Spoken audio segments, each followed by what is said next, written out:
Assalamualaikum warahmatullahi wabarakatuh. Perkenalkan, nama saya Naidil Munatalina dari kelas C2 KPI dengan NIM 21402100081 dalam mata kuliah Teori Komunikasi. Pertama, saya akan menjelaskan tentang konsep-konsep dalam teori. Di sini saya mengambil 3 teori komunikasi, yaitu knowledge gap theory, yaitu teori kesenjangan pengetahuan, kinesik atau kinesis, dan critical communication, pedagogi. Dari ketiga ini, di sini saya akan menjelaskan salah satu teori komunikasi, yaitu knowledge gap theory atau teori kesenjangan pengetahuan. Jadi teori ini beranggapan orang dengan status ekonomi yang lebih tinggi cenderung memiliki kemampuan yang lebih baik dalam hal memperoleh informasi. Hal ini bisa dilatar belakangi oleh terbatasnya informasi yang mereka dapat karena kurangnya fasilitas untuk mencapai informasi tersebut. Nah, fasilitas ini dapat berupa tingkat pendidikan, tidak mengikuti berita terbaru, dan kurangnya rasa prihatin atau keinginan tahuan mereka. Teori ini juga menyatakan bahwa bertambahnya jumlah informasi mengenai suatu topik mengakibatkan bertambahnya pula kesenjangan pengetahuan mereka. Intinya, seiring dengan semakin canggihnya teknologi sebagai media massa dan juga biaya yang semakin meningkat, tentunya media massa tersebut hanya dapat diakses oleh orang-orang yang memiliki sosial ekonomi tinggi saja. Nah, cara untuk mengurangi kesenjangan ini pernah dikemukakan oleh Georgi A. Deneuve dan rekan-rekannya pada akhir tahun 1975. Salah satu caranya ialah dengan memperhatikan homogenitas masyarakat, karena jika kumpulan masyarakat tersebut bersifat homogen atau sama, kesenjangan cenderung lebih rendah daripada kumpulan masyarakat yang bersifat heterogen atau berbeda-beda atau memiliki macam-macam di dalam suatu masyarakat. Hal itu disebabkan karena jenis informasi yang mengalir di masyarakat tersebut akan cenderung lebih stabil dan masyarakat tersebut akan lebih sepemikiran. Yang kedua, saya akan menjelaskan tentang teori tradisi. Teori tradisi komunikasi terdapat 7 tradisi, yaitu pertama tradisi retorika, tradisi fenomenologis, tradisi semiotika, tradisi sosiopsikologis, tradisi sosiokultural, tradisi kritikal, dan tradisi sibernetika. Di sini saya hanya akan menjelaskan salah satu dari ke-7 tradisi tersebut, yaitu tradisi sosiopsikologis. Studi tentang individu sebagai makhluk sosial adalah dorongan dari tradisi sosiopsikologis. Berasal dari bidang psikologi sosial, teori tradisi ini berfokus pada variabel psikologis, efek individu, kepribadian sifat, persepsi, dan kognisi. Pikiran individu manusia adalah fokus penelitian dalam tradisi ini. Pikiran dilihat sebagai lokus untuk memproses dan memahami informasi. Sebagian besar pekerjaan dalam tradisi komunikasi ini berfokus pada persuasi dan perubahan sikap bagaimana manusia mengembangkan, memproses, dan menyusun strategi, pesan, dan efek pada individu. Tradisi sosiopsikologis dapat dibagi menjadi 3 cabang besar, yaitu perilaku, kognitif, dan biologis. Teori dalam cabang perilaku berkonsentrasi pada bagaimana orang benar-benar berperilaku dalam situasi komunikasi. Yang kedua, berpusat pada pola pemikiran. Cabang kognitif berkonsentrasi pada bagaimana individu memperoleh, menyimpan, dan memproses informasi dengan cara yang mengarah pada keluaran perilaku. Yang ketiga, variasi umum ketiga adalah biologis. Ketika studi tentang genetika semakin penting, psikolog dan peneliti berperilaku lainnya menjadi tertarik pada efek fungsi dan struktur otak, neurokimia, dan faktor genetik dalam menjelaskan perilaku manusia.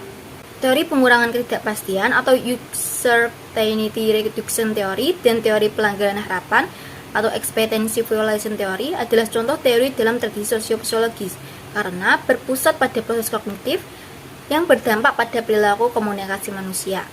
Pilihan yang kita buat dalam hal bagaimana mengurangi ketidakpastian dan menangani pelanggaran ekspektasi dapat mempengaruhi hasil interaksi kita dalam berkomunikasi. Yang ketiga, saya akan membahas konsep-konsep teori komunikasi. Konsep teori komunikasi terdapat 6 konsep, yaitu komunikasi intrapribadi, komunikasi antarpribadi, komunikasi kelompok, komunikasi publik, komunikasi organisasi, dan komunikasi massa. Komunikasi intrapribadi yaitu komunikasi dengan diri sendiri. Contohnya itu seperti berpikir, berbicara dalam hati. Komunikasi ini merupakan landasan komunikasi antar pribadi. dan komunikasi dalam konteks lainnya. Karena komunikasi intrapribadi ini melekat pada komunikasi 2 orang, 3 orang, dan seterusnya. Karena sebelum berkomunikasi dengan orang lain, kita biasanya berkomunikasi dengan diri sendiri. Yang kedua yaitu komunikasi antarpribadi. Ialah komunikasi antara orang-orang secara tatap muka yang memungkinkan setiap pesertanya menangkap reaksi orang lain secara langsung, baik secara verbal ataupun non-verbal. Bentuk khusus dari komunikasi antarpribadi ini adalah komunikasi diadik yang melibatkan hanya 2 orang, seperti suami istri, 2 sejawat, 2 sahabat dekat, guru dengan murid, atasan dan bawahan. Ciri-ciri komunikasi diadik adalah pihak-pihak yang berkomunikasi berada dalam jarak yang dekat. Pihak-pihak yang berkomunikasi mengirim dan menerima pesan secara simultan dan spontan, baik secara verbal maupun non-verbal. Komunikasi antar pribadi berperan penting hingga kapanpun, selama manusia masih mempunyai emosi. Kenyataannya, komunikasi tatap muka ini membuat manusia merasa lebih akrab dengan sesamanya. Berbeda dengan komunikasi lewat media massa seperti surat kabar dan televisi atau lewat teknologi komunikasi tercanggih sekalipun, seperti telepon, email, atau telekonferensi yang membuat manusia merasa terasingi. Yang ketiga yaitu komunikasi kelompok. Kelompok adalah sekumpulan orang yang mempunyai tujuan bersama, yang berinteraksi satu sama lain untuk mencapai tujuan bersama, mengenal satu sama lainnya, dan memandang mereka sebagai bagian dari kelompok tersebut. Meskipun setiap anggota boleh jadi punya peran berbeda. Kelompok ini bisa berupa keluarga, tetangga, kawan-kawan terdekat, seperti kelompok diskusi, kelompok pemecahan masalah, atau suatu komite yang tengah berapat untuk mengambil suatu keputusan. Dengan demikian, komunikasi kelompok biasanya merujuk pada komunikasi yang dilakukan oleh kelompok kecil. Jadi bersifat tatap muka, umpan balik diri seorang peserta dalam komunikasi kelompok masih bisa diidentifikasi dan ditanggapi langsung oleh peserta lainnya. Komunikasi kelompok dengan sendirinya melibatkan juga komunikasi antar pribadi atau interpersonal. Karena itu, kebanyakan teori komunikasi antar pribadi berlaku juga bagi komunikasi kelompok. Yang keempat, ada komunikasi publik. Ialah komunikasi antara seorang pembicara dengan sejumlah besar orang atau khalayak umum yang tidak bisa dikenali satu persatu.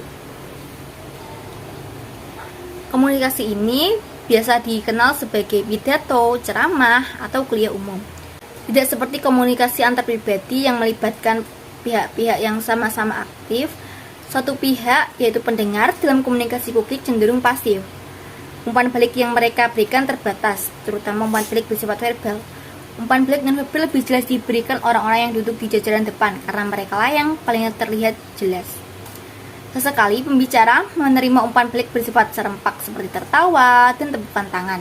Ciri-ciri komunikasi publik adalah terjadi di tempat umum, misalnya di auditorium, kelas, tempat ibadah, atau tempat lainnya yang dihadiri sejumlah besar orang. Komunikasi publik sering bertujuan memberikan penerangan, menghibur, memberikan penghormatan, atau membujuk. Yang kelima yaitu komunikasi organisasi. Komunikasi organisasi terjadi dalam suatu organisasi, bersifat formal dan juga informal, dan berlangsung dalam jaringan yang lebih besar daripada komunikasi kelompok. Oleh karena itu, organisasi dapat diartikan sebagai kelompok dari kelompok-kelompok. Komunikasi organisasi seringkali melibatkan juga komunikasi diadik, komunikasi antar pribadi, dan ada kalanya juga komunikasi publik. Komunikasi formal adalah komunikasi menurut struktur organisasi, yaitu komunikasi ke bawah, komunikasi ke atas, dan komunikasi horizontal. Sedangkan komunikasi informal tidak bergantung pada struktur organisasi, seperti komunikasi antar sejawat, juga termasuk selentingan dan gosip. Lalu yang terakhir yaitu komunikasi massa. Adalah komunikasi yang menggunakan media massa, baik cetak seperti surat kabar, majalah, tabloid, atau elektronik, yaitu radio dan televisi. Berbiaya relatif mahal dan yang dikelola oleh suatu lembaga atau orang yang dilembagakan, yang ditujukan kepada sejumlah besar orang yang tersebar di halayak tempat, anonim dan heterogen. Pesan-pesannya bersifat umum, disampaikan secara cepat, serentak, dan selintas, khususnya dalam hal media elektronik. Meskipun ada ada kalanya menyampaikan pesan kepada lembaga, lalu dalam bentuk saran-saran yang sering tertunda. Proses komunikasi didominasi oleh lembaga, karena lembaga lah yang menentukan agendanya. Komunikasi antar pribadi, komunikasi kelompok, komunikasi publik, dan komunikasi organisasi berlangsung juga dalam proses untuk mempersiapkan pesan yang disampaikan media massa ini. Terima kasih, cukup sekian. Wassalamualaikum warahmatullahi wabarakatuh.